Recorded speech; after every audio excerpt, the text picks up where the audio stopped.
Episode 42. Malam merangkak meninggalkan senja. Sinar kemerahan di langit memudar dan hilang tak berbekas. Berganti dengan gelap. Lalu muncullah titik-titik sinar bertaburan yang membuat langit gelap perlahan mulai sedikit lebih terang. Jill duduk di teras menatap langit. Berusaha mengusir lelah. Mungkin dengan melihat bintang yang bertaburan di langit. Penat di otaknya bisa sedikit menghilang. Ia mengingat Bunda. Ika sudah tidur. Fanny sedang sibuk berjibaku dengan laptopnya di kamar. Tata entah kemana. Sejak sore keluar. Sampai sekarang belum kembali. Tiba-tiba handphone Jill yang tergeletak di kursi sisinya berdering.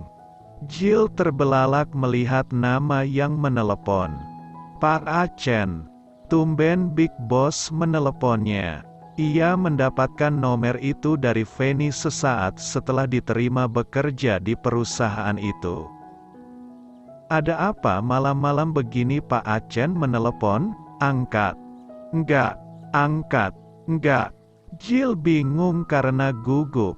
Dering yang kedua. Terpaksa Jill menjawab, takut kena marah bila tidak menjawabnya.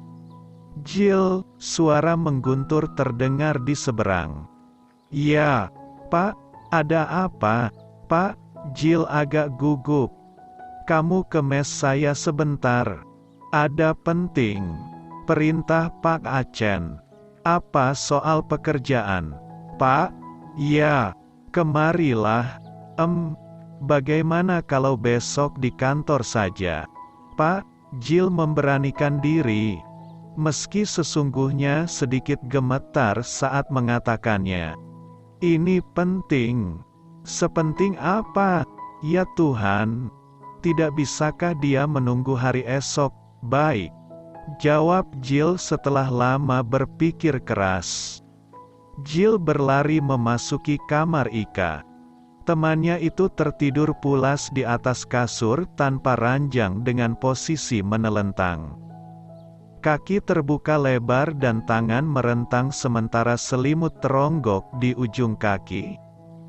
Ya ampun, posisi tidur Ika sangat buruk. Jill mendekati kasur dan duduk di sisi kasur lalu menggoyang tubuh Ika berusaha membangunkannya. Ika hanya menggeliat dan kini posisi tubuhnya malah melingkar. Ika, temenin aku ke mes Pak Acen. Yuk, katanya ada penting. Jill terus mengguncang tubuh Ika. Yang diguncang tidak bergerak. Hanya menggeliat sebentar. Ika, panggil Jill agak keras. Duh, kamu ganggu aja. Deh, jawab Ika kesal. Suaranya terdengar berat akibat kantuk yang menyerang. Temenin. Yuk ajak Jill lagi sambil terus mengguncang. Enggak ah, pergi sana. Kamu tuh minta ditemenin terus. Gerutu Ika dengan nada agak sewot. Merasa kenyenyakan tidurnya terganggu, ia membalikkan badan membelakngi. Jill ingin mengguncang tubuh Ika sekali lagi dan meminta pengertiannya. Namun ia tidak berani, takut Ika bertambah kesal. Jill keluar kamar dan menuju kamar Fanny. Ia berdiri di pintu melihat Fanny yang duduk di sebuah kursi tengah sibuk menulis di meja kerjanya. Fanny, kamu sibuk? Ya? Fanny tidak menoleh. Pandangannya fokus ke buku yang ia tulis. Bisa temenin aku sebentar ke mes Pak Acen? Tanya Jill.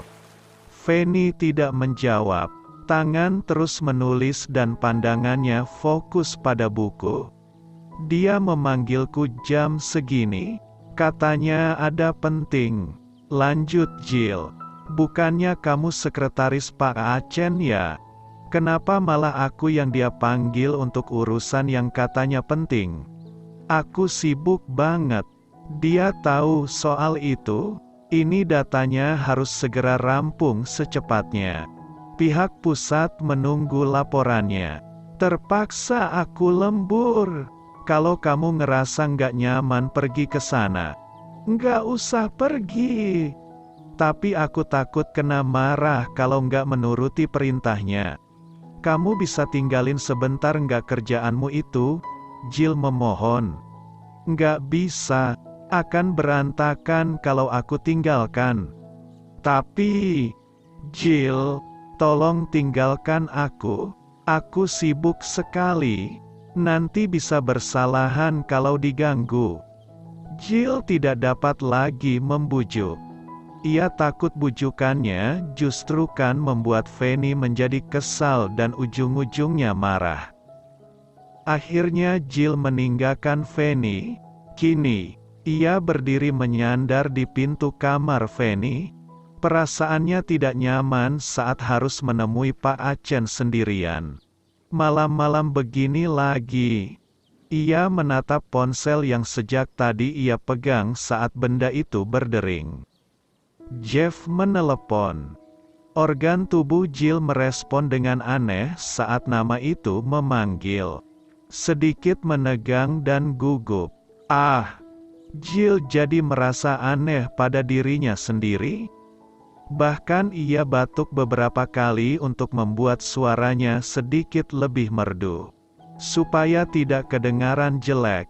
Ada apa dengannya? Jill menggeser tombol hijau dan menempelkan ponsel ke telinga. Halo, Pak. Kamu di mana? Seperti biasa. Suara Jeff kedengaran tegas. Di mes. Ada apa, Pak? Bagaimana dengan lukamu? Apa semua baik-baik saja? Jill tertegun. Ia bahkan sampai lupa dengan luka yang dimaksud oleh Jeff. Sakit di pinggangnya hanyalah kebohongan belaka. Rasanya hanya nyeri sedikit sesaat setelah terhempas ke tanah. Sekarang rasa nyeri itu sudah hilang tak berbekas. Bagaimana bisa ia mengingat sakitnya itu? Saya baik-baik saja. Tidak ada luka serius. Mungkin hanya terkejut saja, dan tadi ngilu sedikit. Tapi semua sudah baikan. Kok? Bapak mencemaskan saya. Jill menggigit bibir bawah sesaat setelah mengucapkan kalimat itu. Bodoh amat dah dengan tanggapan Jeff. Yang penting dia sedang GR sekarang. Ya, jantung Jill berdesir mendengar jawaban Jeff. Serius, Jeff mengkhawatirannya. Astaga. Kenapa Jill merasa gembira saat mengetahui kalau Jeff mencemaskannya? Ya sudah, kalau begitu istirahatlah.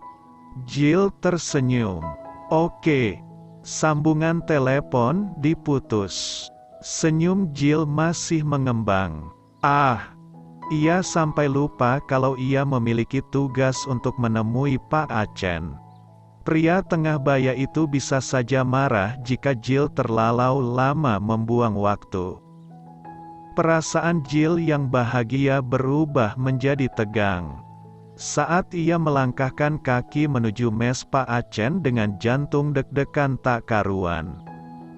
Sesampainya di mes yang dituju, langkahnya terhenti di depan pintu yang setengah terbuka. Permisi, tidak ada jawaban. Jill mengulang kata, permisi. Hasilnya sama saja, tidak ada jawaban. Setelah lama berpikir, Jill melangkahkan kaki memasuki mes itu. Mulai saat ia melintasi ruangan utama hingga sampai ke ruangan kedua, ia tidak melihat seorang pun di sana. Hanya suara musik yang terdengar menggema bersumber dari ruangan sebelah. Lagu Mandarin. Permisi, ulang Jill dengan suara setengah tertahan akibat tercekat di leher. Masuk, kemarilah. Jill, teriak Pak Acen dari ruangan sebelah. Jill masih berdiri mematung di ruang tengah. Kakinya terasa berat untuk melangkah masuk ke ruangan di mana Pak Acen berada. "Kemarilah, Jill," seru Pak Acen lagi. Hanya suara Pak Acen saja yang terdengar. Batang hidungnya tidak juga keluar. "Di sini aja, Pak," jawab Jill setengah merinding. Tak lama kemudian, Pak Acen pun menyembul keluar dengan mengenakan kimono. Sepertinya dia baru saja selesai mandi. Belum sempat mengenakan pakaian, pria itu membawa sehelai kertas. Kemudian menyerahkan kertas tersebut kepada Jill. "Ini menyangkut kegiatan tim IC. Jadi kamulah yang harus mengerjakannya. Segera di-scan malam ini dan emailkan ke alamat ini." Pak Acen menunjuk alamat email yang tertera di atas kertas. "Baik, Pak." Jill mengangguk patuh. "Oh ya, bagaimana dengan upah yang kau terima? Apa itu cukup untuk kebutuhanmu sehari-hari?" Pak Acen menatap Jill intens.